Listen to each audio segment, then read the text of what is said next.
South India shopping mall లో block buster ఆషాఢం #1 kilo sale. ఏంటి bro, ఈ సినీ రంగ ప్రయాణం అనేది చాలా మంది బిగ్ బాస్ నుంచి వచ్చిన వాళ్ళు ట్రై చేశారు, ఒడిదుడుకులు అనేది అనుభవించారు, నిలబడలేక పడిపోయిన సందర్భాలు అనేది కూడా ఉంది. కానీ నిలబడాలని ట్రై చేస్తూ ఉన్నారు. ఇప్పుడు మీరు నిలబడాలనుకుంటున్నారా? నిలబడాలని అనుకుంటూ ఉంటారు. మరి ఈ సోలో బాయ్ అనేది కూడా మీ లైఫ్ని ఎలా చేంజ్ చేయబోతుంది అనుకోవచ్చు? సో నేను ఫస్ట్లీ మీరు అన్నట్టు నేను బిగ్ బాస్ ఉండని అనుకోను. నేను first so I'm a common man. నాకు ఒక అవకాశం వచ్చింది బిగ్ బాస్లోకి వెళ్ళిన. అది ఇప్పుడు అదొక ప్రాజెక్ట్ లాగా నాకు. సో ఒక ప్రాజెక్ట్ వచ్చింది నాకు. సో నేను యాక్చువల్లీ బిగ్ బాస్ చూడను లైఫ్లో. ఎప్పుడు నేను బిగ్ బాస్ ఒక్క ఎపిసోడ్ కూడా చూసింది లేదనమాట. తెలుగు బిగ్ బాస్ నేను హిందీ సిరీస్ ఎప్పుడు నేను కాలేజ్లో ఉన్నప్పుడు some very long back, like 10 years back ఏదో ఒక సీజన్ చూసినా కానీ తెలుగులో అయితే ఎప్పుడు ఫాలో గాను. ఇంకా యాక్చువల్లీ నా ఫ్రెండ్స్ ఎవరైనా చూస్తుంటే, ఇప్పుడు నా బెస్ట్ ఫ్రెండ్ ఒక అతను ఉంటుండే. So he's in London now. So అతను చాలా diehard fan of Bigg Boss అనమాట. సో చూస్తుంటే నేను ఏం చూస్తావు బిగ్ బాస్ తీసి వేరేదని పెట్టు, సినిమాలు చూసేవాడిని నేను. So not reality shows and all, but films అంటే నాకు చాలా పర్టికులర్లీ ఇష్టం ఉంది. సో నేను ఫస్ట్ బిగ్ బాస్ ఉండని అనుకోను నేను ఫస్ట్. సో అదొక మంచి అవకాశం కాబట్టి నన్ను ప్రొజెక్ట్ చేసుకోవడానికి like it's a good opportunity అని. లైక్ 3 months కదా టైం పీరియడ్. ఆ 3 monthsలో అంత range of reach and like అంత వైడర్ ఆడియన్స్కి రీచ్ అవ్వడం చాలా కష్టం వేరే ఏజ్ చేసినా కూడా. సో బిగ్ బాస్ అనేది నాకు ఆ పరంగా యూజ్ అవుతుంది అండ్ ఆ పరంగా ఫెచ్ అవుతుంది అని చెప్పేసి నేను వెళ్ళిన.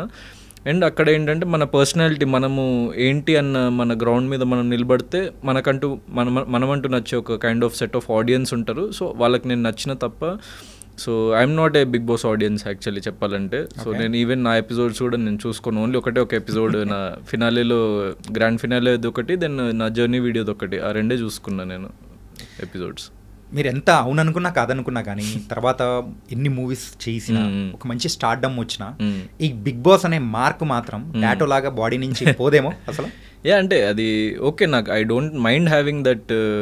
అంటే బిగ్ బాస్కి వెళ్ళొచ్చాడు ఆ పేరు, లైక్ అది నాకు పాజిటివ్ అయింది, నాకు హెల్ప్ అయింది కాబట్టి. ఎందుకంటే నేను యాజ్ ఎ ఫ్రెష్ ఫేస్ వెళ్ళిన. ఇంతకుముందు నాకు అంత పెద్ద బాడీ ఆఫ్ వర్క్ ఏం లేదు. అంటే సీరియల్స్ చేసో లేకుంటే వేరే అదర్ ఏదైనా చేసి లేకుంటే వెళ్ళిపోయి మళ్ళీ రిటర్న్ రావడానికి అలా కాదు. It's like my starting point. And నేను వెళ్ళింది చాలా యంగ్ ఏజ్లో. అంటే నేను సీజన్ 7 అప్పుడు 27, సీజన్ 8 అప్పుడు 28. సో చాలా యంగ్ ఏజ్లోనే వెళ్ళినా కాబట్టి. సో నేను దాన్ని అంత లైక్ ఏదో ఉండిపోతుంది ఉండదు అంత పట్టించుకోను. So it's a good experience for me. అంటే ఒక్కొక్కరికి ఒక్కోలా ఉంటుంది బిగ్ బాస్. నాకైతే గుడ్ ఎక్స్పీరియన్స్ లానే నేను బయటకు వచ్చిన సీజన్ 8 నుంచి. Very very positive and very healthy kind of receiving from audience and media and everyone actually చెప్పాలంటే సీజన్ 8 అయితే. సో అది నాకు లైక్ పాజిటివ్ అని అనుకుంటా. కానీ ఇప్పుడు బిగ్ బాస్ నుంచి వచ్చారా, బిగ్ బాస్ నుంచి రాలేదా, పాస్ట్ బ్యాక్గ్రౌండ్ ఏంటి, అది చూడరు బ్రో. అంటే నా ఉద్దేశంలో అంటే ఇప్పటి వరకు అది మనము ప్రాపర్ కంటెంట్ ఉన్న ఫిలిం లేకుంటే ఆడియన్స్ని అంత మెప్పించే film like Bigg Boss family నుంచి లీడ్గా వచ్చి ఎవరు చేయలేకపోవచ్చు. అందుకే మరి మైట్ బి ఆడియన్స్ తీసుకోలేకపోవచ్చు. కానీ ఇప్పుడు ఆల్రెడీ బిగ్ బాస్లో అంటే వెళ్ళొచ్చిన వాళ్ళు కూడా నెక్స్ట్ ఏదైనా చాలా మంచి ప్రాజెక్ట్ చేస్తే డెఫినెట్లీ సక్సెస్ఫుల్ అవుతుంది. నేను ఏదైనా మంచి ప్రాజెక్ట్ చేస్తే డెఫినెట్లీ సక్సెస్ఫుల్ అవుతుంది. సో ఇప్పటి వరకు జరగలేదు కానీ అది జరుగుతుందని చెప్పేసి నేను నమ్ముతున్నది definitely. Coming to the solo boy. So solo boy మీరు సింగిల్గా సోలోగా అయితే రాబోతున్నారు July 4th. So coming to the movie, so అంటే ఇప్పుడున్న ప్రజెంట్ జనరేషన్ వాళ్ళకి అందరికీ ఎక్కే టైప్లో ఉండబోతుంది అనుకోవచ్చా? డెఫినెట్లీ. ఎందుకంటే ఇప్పుడు లైక్ నేను దాంట్లో ఉన్నా అంటే ఆబ్వియస్లీ నేను కూడా ఈ జనరేషన్ పర్సనే కదా. నాకు చాలా నచ్చితేనే నేను ఈ ఫిలిం చేసిన and I saw myself.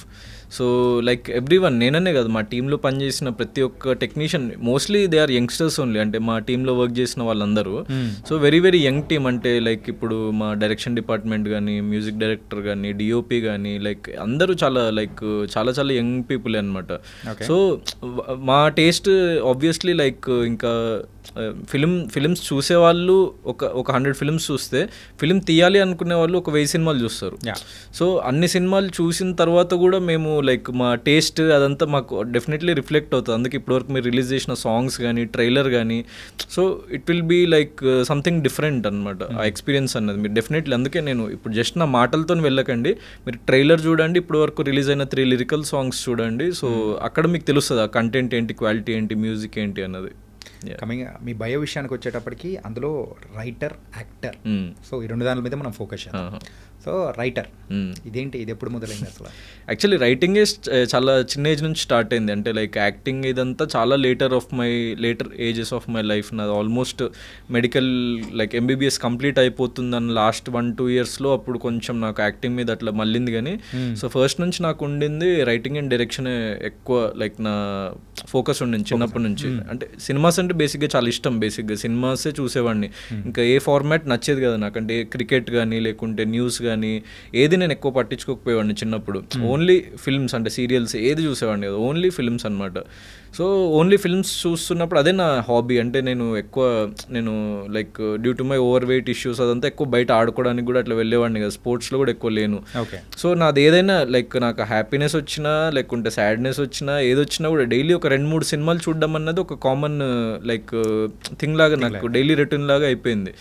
So దాన్ని మించి ఇంకొక పాయింట్ తర్వాత వెళ్ళిన తర్వాత అసలు ఈ సినిమాలు ఎలా తీస్తున్నారు, so what is the technology used, లేకుంటే అసలు సినిమా అనేది ఎలా తీయాలి, రైటింగ్ ఏంటి, డైరెక్షన్ ఏంటి, ప్రీ ప్రొడక్షన్ ఏంటి, దెన్ షూటింగ్ ఏంటి, పోస్ట్ ప్రొడక్షన్ ఏంటి, సో అవన్నీ నేను స్లోగా నేర్చుకోవడం స్టార్ట్ చేసిన. లైక్ ఫస్ట్ ఏమో ఆబ్వియస్లీ యూట్యూబ్, గూగుల్ దాని త్రూ నేర్చుకున్నా.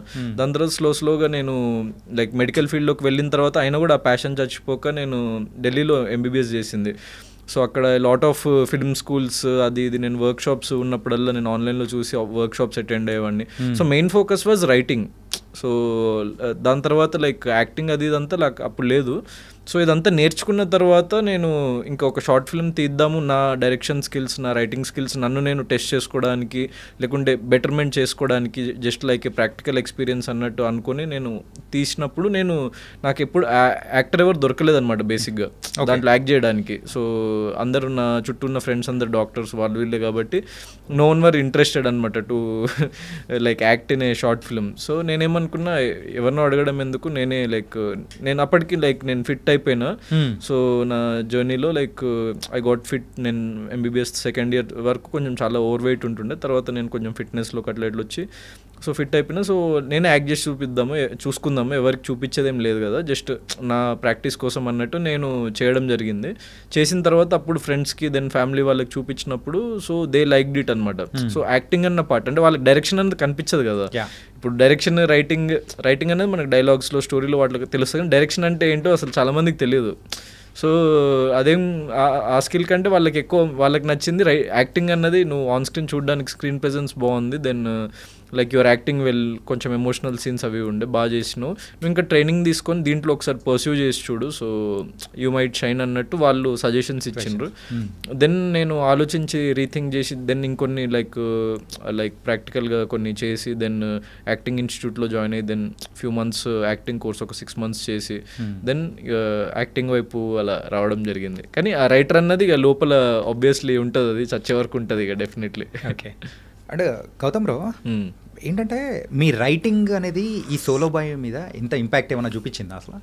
అంటే ఈ సినిమాకి నేనే రైటర్, సోలో బాయ్ ఫిల్మ్కి నేనే రైటర్. బయట ఎక్కువ మేము అంత పబ్లిసైజ్ చేయట్లేదు కానీ so I'm the writer of this film. అంటే ఫిల్మ్లో క్రెడిట్ టైటిల్ కార్డ్లో పడుతుందా? ఓకే.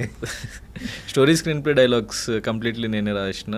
దెన్ మీరు ట్రైలర్లో చూసిన డైలాగ్స్ అవన్నీ లైక్ నావే. అండ్ ఒక డైలాగ్ అయితే బాగుంది భయ్యా, అమ్మాయితో మాట్లాడేటప్పుడు అంటారు చూసారా, అది చాలా బాగా అనిపించింది. ఏంటది?